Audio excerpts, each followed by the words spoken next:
Hello मेरा जो स्वागत है आपको अपने YouTube channel Arvind Rajput coaching class में। चलिए बेटा स्टार्ट करेंगे आज क्लास। आज हम आपको बताएंगे class 10th chemistry chapter number हमारा फर्स्ट दिख रहा होगा, रासायनिक अभिक्रिया एवं समीकरण। ठीक है बेटा, तो लिखा है वन शॉट, इसको एक चैप्टर में पढ़ाएंगे। चैप्टर नंबर फर्स्ट है, देख लीजिए वन शॉट लिखा है, क्लास 10th का केमिस्ट्री का चैप्टर नंबर बेटा कौन सा हमारा फर्स्ट है। जो लोग मेरे चैनल पर नए हैं, चैनल से जुड़ना चाहते हैं तो मेरे चैनल को सब्सक्राइब कीजिए, साथ में बेटा बेल आइकन को जरूर प्रेस कीजिए, क्योंकि इसमें आप ही का फायदा है। क्योंकि जब हम वीडियो को अपलोड करेंगे तो रैपिड फायर की तरह आपको नोटिफिकेशन मिलेगी। अगर आप पुराने स्टूडेंट हैं तो वीडियो को जरा शेयर करिएगा अपने फ्रेंड सर्कल में। टाइम ना वेस्ट करते हुए बेटा स्टार्ट करते हैं आज की क्लास। देखिए चैप्टर नंबर फर्स्ट हमने बता दिया, क्या दिया हुआ है, रासायनिक अभिक्रियाएं एवं समीकरण। तो फर्स्ट हमारी हेडिंग हो जाएगी रासायनिक समीकरण। क्या देखेंगे बेटा, फर्स्ट हेडिंग है इसमें, देखिए पड़ी हुई है रासायनिक समीकरण। ठीक है बेटा, क्या पड़ा हुआ है, रासायनिक समीकरण। ओके, रासायनिक समीकरण किसे कहते हैं। ठीक है, किसी रासायनिक अपक्रिया की अभिकारकों एवं उत्पादों के नामों व रासायनिक सूत्रों का प्रयोग करके प्रदर्शित करना क्या कहलाता है बेटा, रासायनिक समीकरण कहलाता है। जैसे हमने क्या, ये हमारे अभिकारक और उत्पाद भी बताएंगे इसके बाद, ये हमारे कोई रासायनिक फार्मूले हैं। ठीक है, अगर हम इनका यूज करके कोई इक्वेशन लिखते हैं तो हमारी क्या कहलाती है बेटा, रासायनिक समीकरण कहलाती है। जैसे यहाँ पे रिएक्शन करेंगे, देखिए कैसे बता देते हैं। जिंक की रिएक्शन की गई है, जैसे Zn प्लस H2SO4। जिंक की रिएक्शन किसके साथ करेंगे, हाइड्रोजन सल्फेट के साथ, हाइड्रोजन सल्फेट के साथ। तो हमारा क्या बनेगा, हमको पता है इस पे प्लस चार्ज होता है, इस पे माइनस चार्ज, तो ये इसके पास जाएगा बेटा, बनेगा ZnSO4 प्लस यहां से H2 है, ये बाहर निकाल जाएगा, क्या है हमारी हाइड्रोजन गैस है, तो ये ऊपर की ओर उड़ जाएगी। समझ में आ गया होगा बेटा। ये हमारा क्या होता है, रासायनिक समीकरण, जिसमें हम रासायनिक सूत्रों का प्रयोग करके प्रदर्शित करते हुए हमारा क्या कहलाता है बेटा, रासायनिक समीकरण कहलाता है। आगे इसमें बात की गई है अभिकारक एवं उत्पाद। अभिकारक क्या होते हैं, तो चलिए देखते हैं अभिकारक। देखिए अभिकारक बता दें क्या होते हैं, यानी ऐसे पदार्थ जो रासायनिक अपक्रिया में भाग लेते हैं वो हमारे अभिकारक कहलाते हैं। क्या कहलाते हैं बेटा, अभिकारक। रासायनिक अपक्रिया में जो भाग लेते हैं वो हमारे अभिकारक कहलाते हैं। ठीक है, चलिए दिखा देते हैं। ओके, देखिए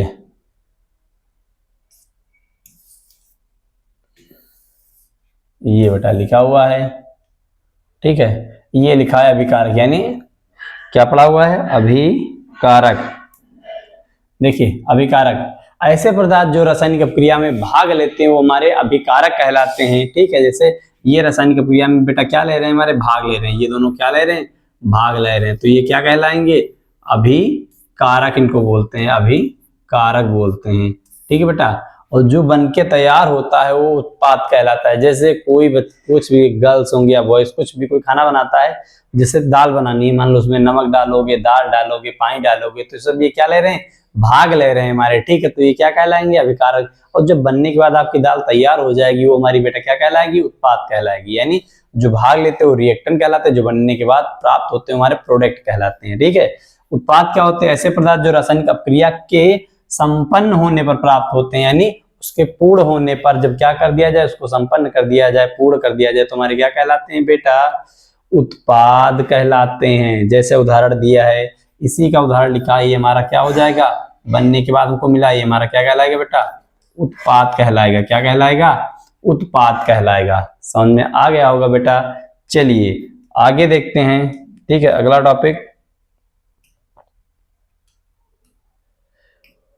टॉपिक देखते हैं। अगला टॉपिक है रासायनिक, अगला टॉपिक है हमारा, देखिए बेटा पहले इसको इरेज कर देते हैं। ओके, अगला टॉपिक है, देख लीजिए कॉपी पेन निकाल के बैठ जाइए बेटा, एक ही लेक्चर में आपका पहला चैप्टर समाप्त कर देंगे, यानी वन शॉट में फुल चैप्टर पढ़ाएंगे और कोई टॉपिक नहीं छूटेगा बेटा। लिखा है रासायनिक अपक्रियाओं के प्रकार, रासायनिक अपक्रियाएं निम्न प्रकार की होती हैं, यानी रासायनिक अपक्रियाओं के प्रकार, उसके अंदर हम निम्न प्रकार की अपक्रिया पढ़ते हैं। जैसे पहला है संयोजन अपक्रिया। क्या बेटा इसके अंदर दिया हुआ है संयोजन, जैसे कोई बच्चा होते हैं उसके दो नाम होते, उसी तरह इसके दो से कितने नाम है, तीन नाम है। किसके दो नाम होते हैं, किसी के तीन नाम होते हैं। उसी तरह जो केमिस्ट्री है बेटा, रासायनिक अपक्रिया, इनके भी तीन तीन नाम रख दिए गए। पहला संयोजन, संयुग्मन, योगात्मक, पहला इसका नाम, इसी को हम संयोजन अपक्रिया पूछेगा कोई, तभी भी जो इसकी डिफिनेशन होगी वही लिखेंगे। फिर जाके आपसे कोई संयुग्मन अपक्रिया पूछेगा, तब भी आप इसी की डिफिनेशन लिखेंगे। अगर योगात्मक अपक्रिया पूछेगा तब भी आप क्या करेंगे, इसी की डिफिनेशन लिखेंगे। तो इसमें हमको क्या पढ़ना है बेटा, पहला संयोजन पढ़ना है, दूसरा वियोजन। वियोजन को अपघटन, ज्यादातर अपघटन करके बेटा पूछता है, वियोजन ना करके अपघटन पूछता है। क्या पूछेगा, अपघटन अपक्रिया क्या होती है। ठीक है, तीसरा है बेटा उष्माक्षेपी अपक्रिया, चौथा है उष्मा शोषी अपक्रिया, पांचवा है विस्थापन अपक्रिया, छठा है दो विस्थापन अपक्रिया, सातवां है उपचयन अपक्रिया या ऑक्सीकारक अपक्रिया, आठवां है अपचयन अपक्रिया, नवा है रेडॉक्स अपक्रिया या उपचयन अपचयन अपक्रिया। इसको रेडॉक्स अपक्रिया को क्या बोलते हैं, उपचयन अपचयन, जिसके अंदर उपचयन अपचयन दोनों अपक्रिया होती है वो रेडॉक्स अपक्रिया कहलाती है। ठीक है, तो बेटा हमको पहला इसमें क्या पढ़ना है, संयोजन अपक्रिया। तो चलिए इसमें हम क्या पहला पढ़ेंगे बेटा, संयोजन अपक्रिया पढ़ेंगे। क्या पढ़ेंगे इसके अंदर, पहले संयोजन अपक्रिया पढ़ते हैं। क्या पढ़ेंगे, संयोजन अपक्रिया पढ़ेंगे। ठीक है बेटा, क्या पढ़ना है हमको, संयोजन अपक्रिया पढ़ेंगे।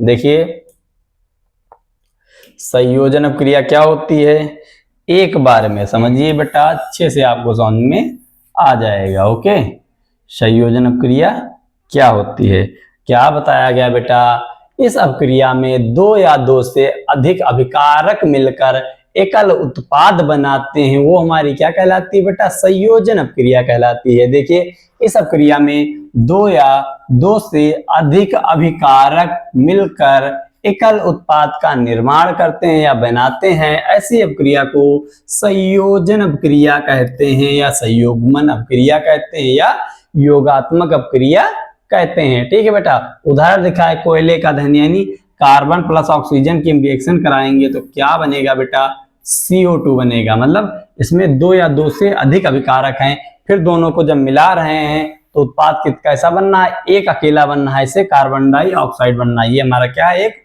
उत्पाद है बेटा, यही तो लिखा है। ऐसी अपक्रिया जिसमें दो या दो से अधिक अभिकारक मिलकर एकल उत्पाद का निर्माण करते हैं, वो हमारी क्या कहलाती है बेटा, संयोजन अपक्रिया। इसी का उल्टा हो जाएगा बेटा, इसमें देखिए वियोजन भी इसका उल्टा पढ़ेंगे। पहला, दूसरा एग्जांपल है, जैसे देखिए हम जल की रिएक्शन कराते हैं, यानी हाइड्रोजन की H सिंगल नहीं लिखते हैं ना, इसलिए H2 लिखा जाता है। क्या लिखते हैं, H2 लिखते हैं, यानी दो हाइड्रोजन और एक ऑक्सीजन मिलकर हमारा क्या बनाता है, जल बनाता है। ठीक है, देखिए इधर हाइड्रोजन कितने हैं बेटा, दो हैं, ऑक्सीजन एक है, इसलिए हमको जब बैलेंस करने के लिए यहाँ पर हमने 2 लगाया, तो हाइड्रोजन इधर कितने हो गए, 4 हो गए, इधर कितने हैं, 2। अब 2 ऑक्सीजन हो गए और 4 हाइड्रोजन हो गए, इसको संतुलित रासायनिक समीकरण भी कहते हैं। ठीक है बेटा, जिसमें दोनों बच्चों में अभिकारक और उत्पाद और परमाणुओं की संख्या समान होती है, वो हमारे संतुलित रासायनिक समीकरण कहलाते हैं। ठीक है, अभी पढ़ेंगे संतुलित रासायनिक समीकरण। ठीक है बेटा, उससे पहले देख लीजिए। ठीक है, ये हमारा हो गया। दूसरा क्या है, गंधक का दहन, यानी सल्फर प्लस O2 लिखोगे तो सल्फर डाइऑक्साइड बन जाएगी, CO2 बन जाएगा। ठीक है, ये इसकी रिएक्शन कराएंगे। देखिए किसकी, कैल्शियम हाइड्रोक्साइड का निर्माण, यानी कैल्शियम की ऑक्सीजन किसके साथ, जल के साथ कराते हैं तो कैल्शियम हाइड्रोक्साइड बनता है, CaOH का होल ट्वाइस बनेगा। क्या बनेगा बेटा, CaOH का होल ट्वाइस। इसमें मार्कऑफ रिएक्शन लगा लीजिए, इन सब में मार्कऑफ रिएक्शन लगेगा। तो ये जल का निर्माण बता दिया। ठीक है बेटा, अगला हम पढ़ेंगे वियोजन अपक्रिया। क्या पढ़ लेते हैं, वियोजन अपक्रिया। वियोजन, संयोजन के बाद हम कौन सी अपक्रिया पढ़ने जा रहे हैं बेटा, वियोजन पढ़ेंगे। ठीक है, चलिए संयोजन हो गई, वियोजन पढ़ते हैं।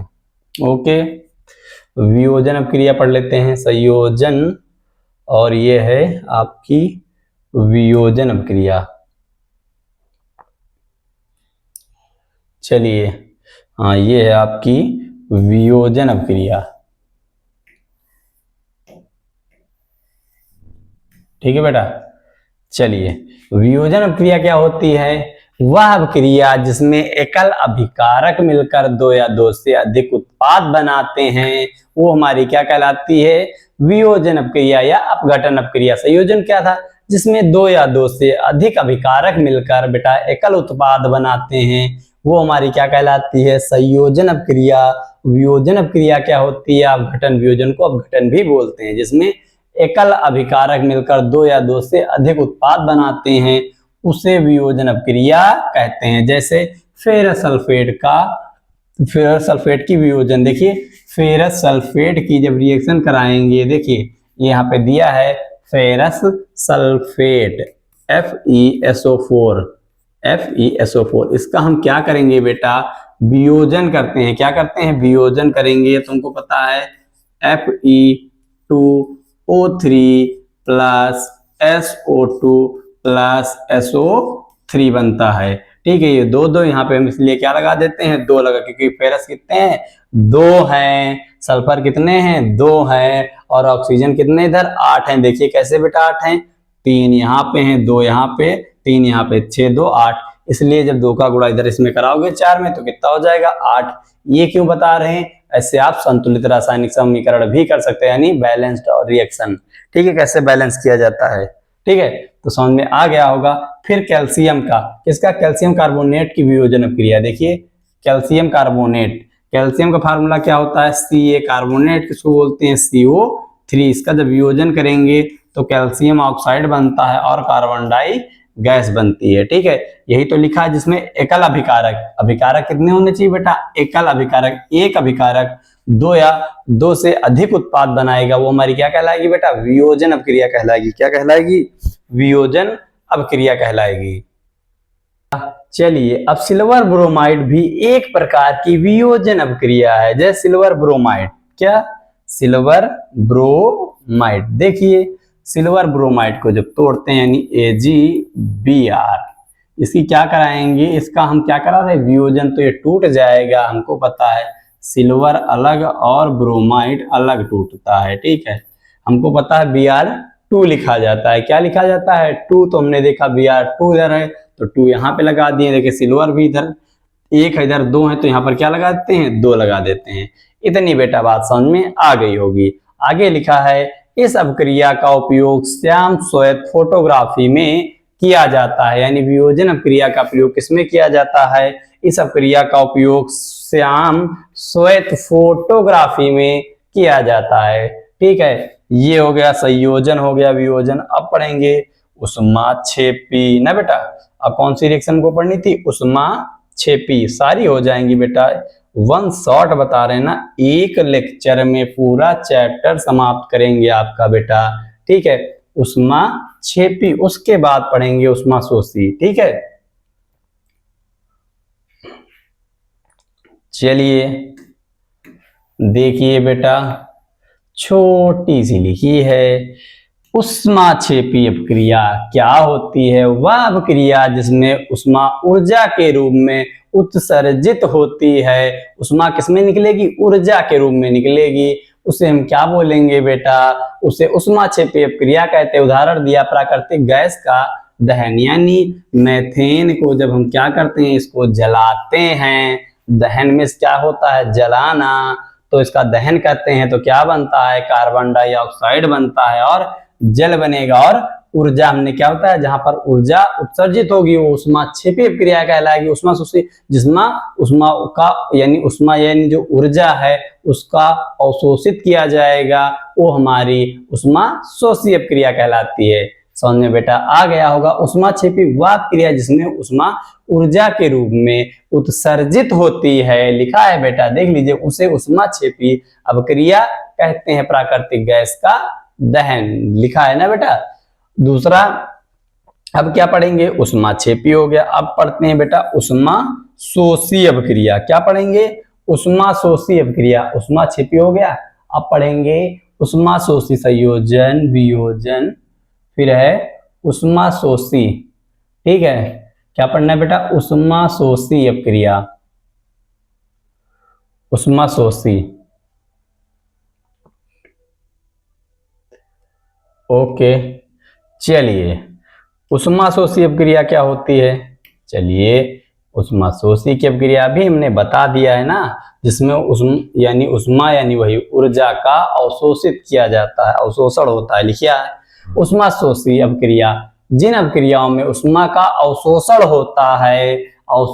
होता है उसे उष्माशोषी अपक्रिया कहते हैं। उदाहरण देखिए, जब इसकी रिएक्शन कराएंगे तो क्या उष्मा, देखिए समझाते हैं। जैसे हमने हाइड्रोजन लिया और क्या लिया, आयोडीन लिया, आयोडाइड, हाइड्रोजन आयोडाइड, ठीक है, हाइड्रोजन प्लस आयोडाइड, फिर प्लस ऊर्जा, रिएक्शन कराएंगे तो क्या बनेगा बेटा, हाइड्रोजन आयोडाइड बनेगा। ठीक है, जिसमें क्या हो रही, उष्मा ऊर्जा के रूप में उष्मा का अवशोषण हो रहा है। क्या हो रहा है, अवशोषण हो रहा है। ठीक है, वो हमारी क्या कहलाती है, उष्माशोषी अपक्रिया कहलाती है। ठीक है, दूसरा है नाइट्रोजन और ऑक्सीजन का। नाइट्रोजन प्लस ऑक्सीजन के जब इनके साथ में ऊर्जा लेंगे तो क्या बनेगा, नाइट्रोजन आयोडाइड बनता है, नाइट्रोजन ऑक्साइड बनता है। क्या बनता है, NO को क्या बोलते हैं, नाइट्रोजन ऑक्साइड बोलते हैं, इसको हाइड्रोजन आयोडाइड बोलते हैं। इसमें क्या आ रहा, ऊर्जा का अवशोषण हो रहा, ऊर्जा ली जाती थी। उष्मा छवि में उष्मा ऊर्जा यानी क्या होती है, उत्सर्जित होती है। बेटा समझ में आया होगा। फिर पढ़ते हैं विस्थापन अपक्रिया क्या होती है। विस्थापन ना, विस्थापन अपक्रिया ऐसी अपक्रिया जिसमें किसी यौगिक के अणु के देखिए ऐसी अपक्रिया जिसमें किसी यौगिक के अणु के किसी एक परमाणु अथवा समूह के स्थान पर कोई दूसरा परमाणु अथवा समूह आ जाता है, विस्थापन अपक्रिया कहलाती है। मतलब दो लोगों की दोस्ती है, कोई आया तीसरा, वो आके चिपक जाएगा, वो बेटा क्या कहलाती है, विस्थापन अपक्रिया। जैसे देखिए समझाते हैं, दो लोगों की बहुत अच्छी दोस्ती थी। ठीक है, ये तीसरा है जिंक, ये थर्ड पार्टी है, और इन दोनों की दोस्ती थी कॉपर और सल्फेट की। ठीक है बेटा, फिर जब रिएक्शन कराएंगे तो ZnSO4 के पास चला गया, यानी ZnSO4 बन गया, और ये क्या बन जाएगा, कॉपर। देखिए क्या क्या, जिंक ने आया, जिंक आई, लात मारा जिंक ने कॉपर के, कॉपर गया निकल, और इन दोनों का क्या हो गया, दोस्ती हो गया, यानी प्रेम हो गया। ठीक है, मतलब दो लोगों की दोस्ती में कोई जब थर्ड दोस्त के स्थान पे कोई तीसरी पार्टी आ जाती है, उसको क्या कहलाती है बेटा, विस्थापन अपक्रिया कहलाती है, क्योंकि पास ज्यादा पावर है ना बेटा।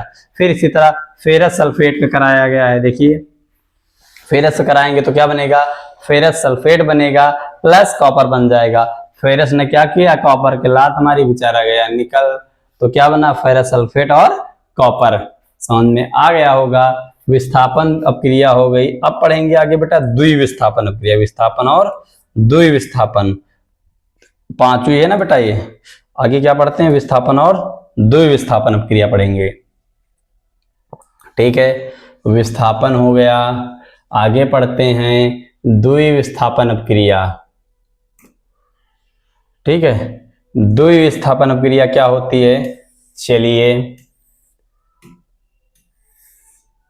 बात करते हैं बेटा द्विविस्थापन अपक्रिया की। वे अपक्रियाएं जिसमें अभिकारकों के बीच आयनों का आदान प्रदान होता है। किसके, अभिकारकों के बीच आयनों का आदान प्रदान होता है बेटा, द्विविस्थापन अपक्रिया कहलाती है। उदाहरण दिया है, देखिए बेटा क्या दिया है, Na को क्या बोल, सोडियम सल्फेट लिखा है, यानी Na2SO4, और Ba को बेरियम क्लोराइड दिया है, BaCl2।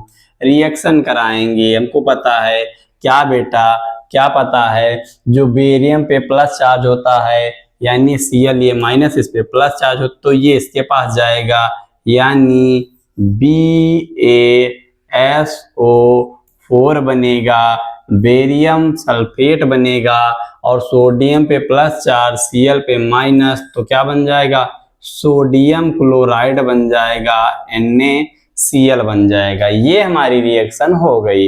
इसमें क्या होता है बेटा, आयनों का आदान प्रदान हो रहा है। किसका? जिसमें आयनों का आदान प्रदान होता है वो द्विस्थापन अभिक्रिया कहलाती है। ठीक है, फिर आगे बेटा पढ़ते हैं उपचयन अभिक्रिया क्या होती है। उपचयन अभिक्रिया ऐसी अभिक्रियाएं जिसमें ऑक्सीजन की वृद्धि हो। उपचयन का मतलब ऑक्सीजन का बढ़ना, हाइड्रोजन का घटना, यानी ऑक्सीजन की वृद्धि होती है, हाइड्रोजन का त्याग होता है, वो हमारी क्या कहलाती है, उपचयन अभिक्रिया कहलाती है। देखिए लिखा है बेटा, ऐसी अभिक्रियाएं जिसमें ऑक्सीजन की वृद्धि तथा हाइड्रोजन का त्याग हो उसे अपचयन यानी उपचयन अभिक्रिया कहते हैं। अपचयन में यानी अप जहां से आ जाए वहां हाइड्रोजन की वृद्धि होगी, ऑक्सीजन का त्याग होगा। देखिए यहाँ पर क्या हो रहा है बेटा, ऑक्सीजन की, इसमें देखिए ऑक्सीजन यानी जुड़ रहा है और हाइड्रोजन क्या होता है, निकल रहा है, यानी ऑक्सीजन की वृद्धि हो रही है और हाइड्रोजन का त्याग हो रहा है। मैग्नीशियम की ऑक्सीजन के साथ क्रिया कराएंगे तो मैग्नीशियम ऑक्साइड बनता है। क्या बेटा बनता है? मैग्नीशियम ऑक्साइड बनता है। इसी तरह कॉपर की रिएक्शन ऑक्सीजन के साथ कराएंगे तो कॉपर ऑक्साइड बनेगा। क्या बनेगा? कॉपर ऑक्साइड बनेगा। चलिए रिएक्शन करा के दिखा देते हैं। जैसे ये मैंने मैग्नीशियम की रिएक्शन कराई ऑक्सीजन के साथ, तुमको पता है क्या बनेगा, MgO बनेगा। क्या बनेगा? MgO बनेगा। हमको पता है इधर 2 ऑक्सीजन तो इधर क्या लगा देते हैं बेटा, 2। अगर इधर 2 ऑक्सीजन हो गए और 2 मैग्नीशियम हो गए तो इधर भी क्या लगा देंगे, 2 लगा देंगे। ठीक है, इसको बोलते हैं मैग्नीशियम ऑक्साइड बोलते हैं। फिर कॉपर की अगर रिएक्शन में ऑक्सीजन के साथ कराते हैं, कॉपर की रिएक्शन ऑक्सीजन के साथ कराएंगे तो कॉपर ऑक्साइड बनेगा, कॉपर ऑक्साइड बनेगा। फिर देखते हैं ऑक्सीजन इधर 2 है तो इधर 2 करने के लिए 2 लगा देते हैं, इधर कॉपर भी 2 हो गए तो इधर भी हम क्या लगाते हैं, 2 लगा देते हैं। तो क्या हो गया बेटा, कॉपर ऑक्साइड हो गया। इतनी बेटा बात समझ में आ गई होगी। देखिए उपचयन अब पढ़ेंगे, अपचयन अभिक्रिया और रेडॉक्स अभिक्रिया। अपचयन और रेडॉक्स पढ़नी है बस बेटा। ठीक है, क्या बचा है, अपचयन और रेडॉक्स अभिक्रिया। उपचयन हो गया, अपचयन अभिक्रिया, ठीक है, अपचयन अभिक्रिया और रेडॉक्स अभिक्रिया। ठीक है, अपचयन और रेडॉक्स अभिक्रिया पढ़नी है। ठीक है, चलिए बेटा, अपचयन अभिक्रिया क्या होती है, ऐसी अभिक्रिया जिसमें क्या होता है क्या बेटा, ऐसी अभिक्रिया जिसमें क्या होता है, हाइड्रोजन की वृद्धि होती है, ऑक्सीजन का त्याग होता है, अभिक्रिया कहलाती है। यह अपचयन अभिक्रिया कहते हैं। देखिए जैसे कॉपर ऑक्साइड की रिएक्शन कराई गई हाइड्रोजन के साथ। कॉपर ऑक्साइड की रिएक्शन क्या करा रहे बेटा, हाइड्रोजन के साथ करा रहे हैं तो क्या बनेगा, कॉपर और ये जल बन जाएगा, ये Cu अलग हो जाएगा प्लस ये। ठीक है, तो यहाँ पर क्या होता है बेटा, यहाँ से यानी ऑक्सीजन था, इसका क्या हो रहा, त्याग हो रहा है ना। यहाँ से कॉपर के साथ में कॉपर ऑक्साइड था तो यहाँ से ऑक्सीजन निकल गया ना और हाइड्रोजन जुड़ जाता है। यही तो बताया गया बेटा, जहां पे ऐसी अभिक्रिया जिसमें हाइड्रोजन की वृद्धि होती है, ऑक्सीजन का त्याग होता है, वो क्या कहलाती है बेटा, अपचयन अभिक्रिया कहलाती है। ठीक है, देखिए तो ये बन जाएगी आपकी।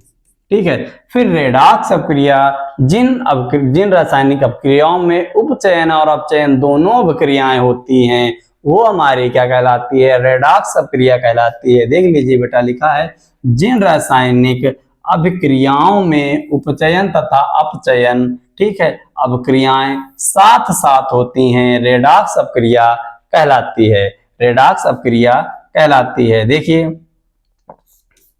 अब बताइए बेटा, कहां पे उपचयन हो रहा है, कहां पे अपचयन हो रहा है, यानी जो ये रिएक्शन हो रही है यहाँ पे क्या हो रहा है बेटा, क्या हो रहा है, यहाँ पे ऑक्सीजन जुड़ रहा है ना। जहां पे ऑक्सीजन जुड़ेगा वहां पे उपचयन, जहां पे हाइड्रोजन जुड़ेगा, यहाँ पे देखिए ऑक्सीजन या क्या हुआ, ऑक्सीजन जुड़ा और हाइड्रोजन निकल गया तो ये क्या है, हमारी अपचयन अभिक्रिया है। कौन से, किसका उदाहरण है, ये अपचयन अभिक्रिया का उदाहरण है। और ये किसका है, उपचयन, यानी उपचयन अपचयन इसमें दोनों हो रही हैं। ठीक है, उपचयन इसमें कौन सी क्रिया हो रही है, उपचयन। यहाँ पर ऑक्सीजन जुड़ रहा है, यहाँ पर ऑक्सीजन का त्याग हो रहा है, हाइड्रोजन जुड़ रहा है वो हमारी क्या कहलाती है बेटा, जहाँ पे हाइड्रोजन जुड़ता है अपचयन अपक्रिया कहलाती है।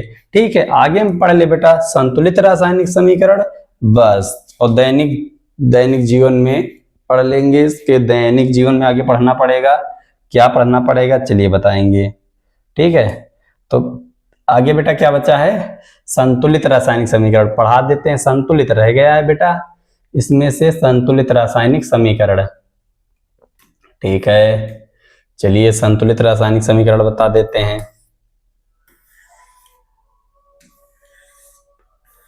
ठीक है,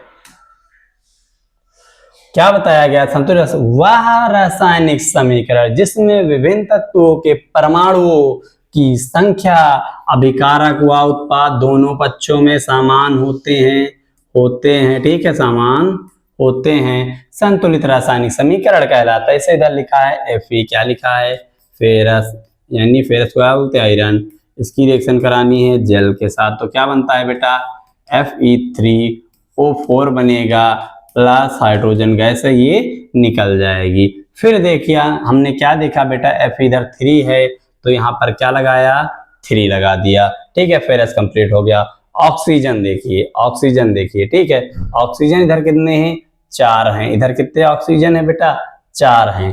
ठीक है, इधर ऑक्सीजन 4 हैं, तो यहाँ पर हम क्या लगा दिए बेटा, 4 लगा दिए। ठीक है, ऑक्सीजन तो 4 हो गए, फिर इधर हाइड्रोजन कितने हो गए, 8 हो गए। तो 8 करने के लिए यहाँ पर हमने क्या लगाना पड़ता है, 4 लगाना पड़ता है, यानी दोनों पक्षों में ऑक्सीजन हाइड्रोजन दोनों यानी अभिकारक और उत्पाद में क्या होने चाहिए, समान होने चाहिए। वही बेटा हमारी क्या कहलाती है, संतुलित रासायनिक समीकरण कहलाता है।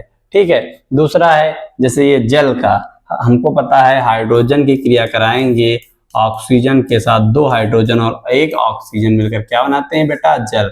हमको पता ऑक्सीजन इधर 1 है, हाइड्रोजन कितने हैं, 2 हैं, तो यहाँ पर हमने क्या लगा दिया, 2, तो हाइड्रोजन इधर हो गए 4, ऑक्सीजन हो गए 2, तो यहाँ पर भी क्या लगाना पड़ेगा, 2 लगाना पड़ेगा। ये हो गया बेटा। ठीक है, आगे देखिए,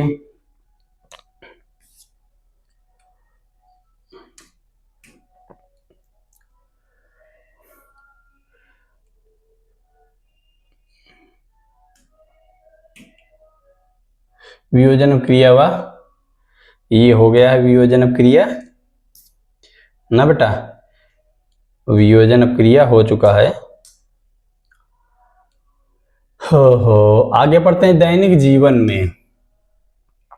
क्या बेटा, दैनिक जीवन में हमको पढ़ना है, ये लास्ट हेडिंग बची है, बस आपका चैप्टर समाप्त हो गया। 1 शॉट में आपका फुल चैप्टर पढ़ा दिया बेटा, इसको बोलते हैं 1 शॉट। क्या दिया है, दैनिक जीवन में उपचयन अपक्रियाओं के प्रभाव को पढ़ना है। ये बहुत बढ़िया है बेटा, जिसको बोलते हैं संक्षारण, या संक्षारण का मतलब होता है जंग लगना। संक्षारण का अर्थ क्या होता है, जंग लगना। तो बताया गया है जब कोई धातु अपने आसपास के अम्ल और आर्द्रता आदि के संपर्क में आती है तब ये संक्षरित हो जाती है। इस प्रक्रिया को संक्षारण कहते हैं। संक्षरित जैसे देखते नहीं, जब बारिश होती है तो लोहा कहीं रखा होता है तो उसमें क्या लगता है बेटा, जंग लग जाती है। क्या होता है, जंग लग जाती है। देखिए उदाहरण है चांदी के ऊपर काली परत पड़ना। चांदी होती है गर्मियों में, ये जब चांदी होगी तो उस पर जब काली काली परत पड़ जाएंगी तो क्या होता है, जंग लगना होता है। वो किसके कारण होता है, संक्षारण के कारण होता है। ठीक है बेटा, तांबे के ऊपर हरी परत चढ़ना। तांबे के ऊपर क्या देखा होगा, हरी हरी परत चढ़ जाती है। लोहे पर जंग लगना, ये क्या है बेटा, संक्षारण के उदाहरण है। फिर लास्ट आपका है विकृत गंधिता। विकृत गंधिता, तेल व वसा के उपचयित हो जाने पर विकृत गंधी हो जाते हैं। क्या, तेल और वसा के उपचयित हो जाने पर, उपचयित होगा, ठीक है, उपचयित होगा, ठीक है, यहाँ पे बेटा उपचयित हो जाने पर विकृत गंधी हो जाते हैं तथा इनकी गंध व स्वाद में परिवर्तन हो जाता है। क्या हो जाता है बेटा, परिवर्तन हो जाता है। इनमें प्रतिऑक्सीकारक